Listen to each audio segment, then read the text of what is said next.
বৈশাখের এই ঠাডা পড়া গরমে আপনার মাথা কি গরম হয়ে আছে? তাহলে শরীর মন ঠান্ডা করার জন্য আমি নিয়ে আসলাম ভিন্ন 3 ধরনের সেরা স্বাদের শরবত।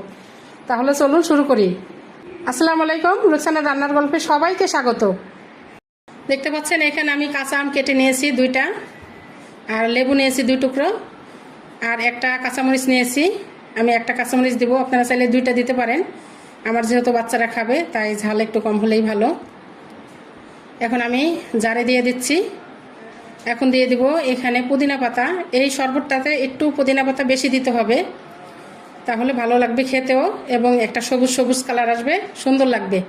এখন দিয়ে দিলাম আমি লেবুর রস, আর দিয়ে দিচ্ছি এখানে বিট লবণ 1/2 চা চামচ, আর সাদা লবণ দিয়ে দিচ্ছি 1/2 চা চামচের একটু কম, আর এখানে 1/2 চা চামচ দিয়ে দিচ্ছি চাট মশলা। চিনি দিয়ে দিচ্ছি এখানে 3 টেবিল চামচ। এখন দিয়ে দিব এখানে বরফ 3 টুকরো দিচ্ছি। এখন আমি মিক্সারে শরবত করে নিয়ে আসছি। এখন এখানে আমি গ্লাসে দিয়ে দিচ্ছি তেঁতুল গুলিয়ে নিয়েছি। আমি তেঁতুলের শরবত করব, আমি এটা দেখাইনি। আর দিয়ে দিচ্ছি এখানে তুকমার দানা ভিজানো ছিল। তুকমার দানাটা দিলে শরবতের মধ্যে খেতেও ভালো লাগে, দেখতেও সুন্দর লাগে। এখন দিয়ে দিচ্ছি ঠান্ডা পানি, আর দিয়ে দিলাম 2 চা চামচ চিনি 1 গ্লাসের জন্য। এখন গুলিয়ে নিচ্ছি। তেঁতুলের এই শরবতটা খেতে কিন্তু অসাধারণ, আমার সবচেয়ে ভালো লেগেছে এই তেঁতুলের এই শরবতটা খেতে। আমি তো খেয়ে ভিডিওটা দিয়েছি তাই বললাম, তো আপনারা অবশ্যই ট্রাই করে দেখবেন। এখন দিয়ে দিলাম 1 টুকরো বরফ। আমি এখানে কিন্তু একটু বিট লবণ দিয়েছি, ওটা দেখাইনি। এখন দিয়ে দিলাম এখানে আমি তুকমার দানা আর লেবুর রস 2 টেবিল চামচের মতো। এখন দিয়ে দিচ্ছি এখানে 2 চা চামচ চিনি।